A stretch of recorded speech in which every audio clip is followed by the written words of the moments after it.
हिया में बसल हुए माई बन के महथिंदाई हो आकी बिहिया से कवन नाताबा। फॉलो पवन सिंह को करते हैं हम लोग। आवाज था ना एकदम दिल को छू जाता। चॉकलेट हमारी सैया के जगवानी जाग गईले ना में पियावा के अपना लो बाईबू। अपना न्यूज चैनल में स्वागत है और मेरा नाम है पवन कुमार और कैमरामैन समीर के साथ आज हम अभी मौजूद हैं। एक ऐसे भोजपुरी के कलाकार हैं और ऐसे कलाकार हैं जो काफ़ी वक्त से ये गाना गा रहे हैं और ये गरीबी हालात देखते हुए और इतने आगे तक अभी ये आए हुए हैं। आइए हम सबसे पहले जो सिंगर का नाम है रंगीला राजा, आइए हम डायरेक्ट रंगीला राजा से हमको मिलाते हैं और इनसे जानते हैं कि किस तरीके से ये कदम रखे ये भोजपुरी लाइन में और किस तरीके से अभी गाना गा रहे हैं और कौन सा गाना हिट हुआ है और कौन सा नहीं है। आइए सबसे पहले हम इनसे जानते हैं। तो सबसे पहले अपना न्यूज चैनल में स्वागत है।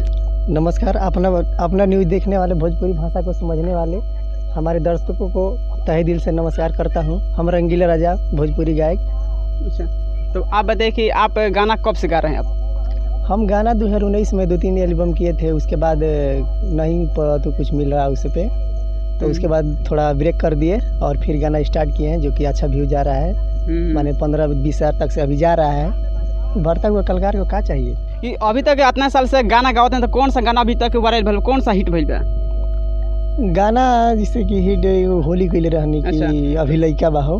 तो हमारे दर्शकों को गाना गा कर गुनगुना के आप सुना सकते हैं? जी सुना सकते हैं। बोलिए। जो को होली वाला, तो होली तो सीजन अभी हारे गहिनी ससुराबा त सखी हो देवराबा देखनी अभी लइका हो।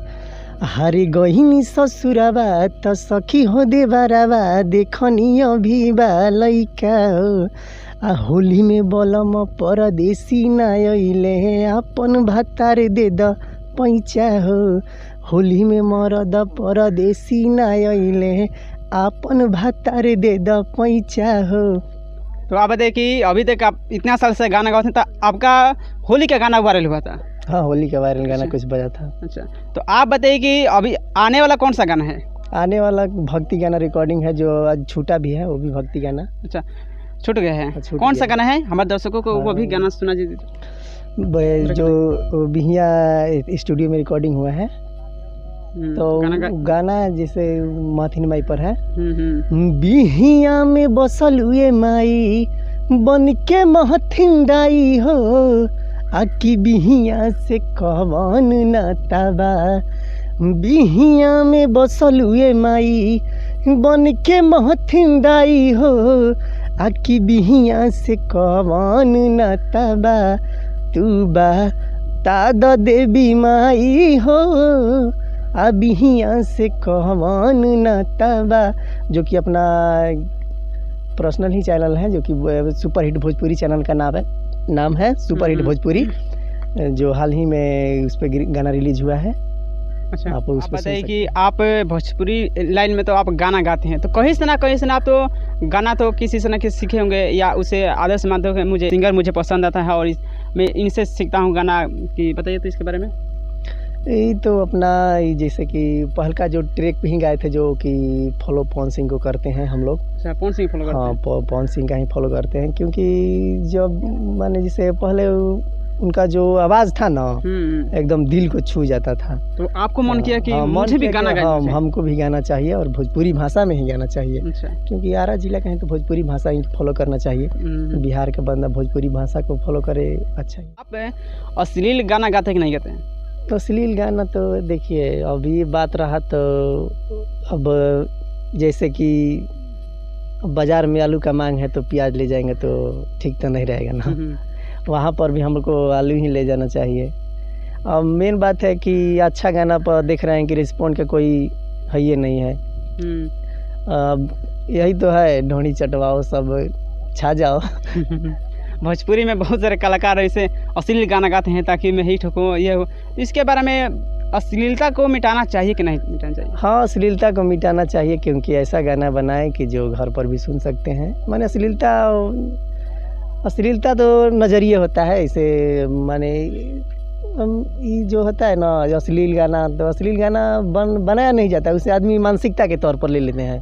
अच्छा अच्छा। कैसे इसको जब अश्लील गाना है तो सुनिए मत, उसको साइड कर दीजिए, क्योंकि जिस चैनल पर अश्लीलता का गाना लोड हो रहा है उस पर तो और भी गाना है, उसको सुनिए जाकर, उसको लाइक कीजिए, उसको समझिए, उसको सुनिए, उसको उस जो अच्छे गाए हैं उसको भी आगे बढ़ने का मौका दीजिए। लेकिन ये तो लोग का भोजपुरी इंडस्ट्री के बारे में आप क्या कहना चाहते हैं? भोजपुरी इंडस्ट्री तो बहुत पहले से अब बहुत ऊपर जा चुके हैं, क्योंकि भोजपुरी गाना जब यूट्यूब पर ट्रेंड करने लगा है, पहले नहीं करता था। 1 नंबर 2 नंबर 3 नंबर ये सब ट्रेंड कहाँ है? ये सब भोजपुरी का ये उभरते हुए सितारों के कारण हो रहा है कि जो कि इतना लेवल पर यूट्यूब पर छाए हैं। आप कहाँ से बिलोंग करते हैं? हम यहाँ मेहन टोला, जो दावा पंचायत का एक गाँव है, छोटा सा गांव है मेहन टोला, उस गांव से बिलोंग करते हैं, जो हाँ भोजपुर जिला में पड़ता है, प्रखंड जगदीशपुर में। उसी गांव से बिलोंग करते हैं और प्रयास करते हैं कि हम भी कुछ आगे बढ़ जाए। कि आपका एक गाँव का गाना आने वाला है और एक लोकगीत गाना है, कौन सा गाना है, क्या हमारे दर्शकों को आप सुना सकते हैं? हाँ जी सुना। 3 चॉकलेट हमारी सैया के जगवानी जाग गइले ना, अरे 3 चॉकलेट मारी सैया के जगवानी जाग गइले ना, हमार छोटा का देवरवा जाग गइले ना, हमार लहुरा देवरवा जाग गइले ना। यही मेरा लोकगीत है जो कि अब छूटने वाला है, 2 दिन में रिलीज होगा सुपर हिट भोजपुरी चैनल पे। गाना रिलीज हो गया है? नहीं रिलीज नहीं हुआ तो देखिए बहुत सारे सिंगर अब और राइटर गाना चोरी भी करते हैं। हाँ। तो इसके बारे में आपका कोई गाना चोरी नहीं हुआ है? ना, अभी तक सो गाना चोरी नहीं हुआ है। नहीं, गाना नहीं चोरी हुआ। सेम टू सेम ट्रैक लड़ चुका था एक बार, तो हम लोग नहीं देखे, क्योंकि छोटा कलाकार है, क्या करेंगे उस सब कलाकार से टकरा कर। लेकिन एक बार ट्रैक लड़ा था, माइनर लड़ा था, जैसे कि मुखड़ा के तौर पे, और अंतरा भी थोड़ा लड़ा था। अच्छा, तो आप बताइए कि आप इतना अच्छा गाना गाते हैं, आपका इतना आवाज़ बढ़िया है, आप इतना हैंडसम लगते हैं, तो इसके बारे में आप क्या कहना चाहते हैं? हैंडसम तो कोई भी लग सकता है, जब गाना 1-2 हिट हो जाएगा ना तो नज़रिया ही बदल जाता है।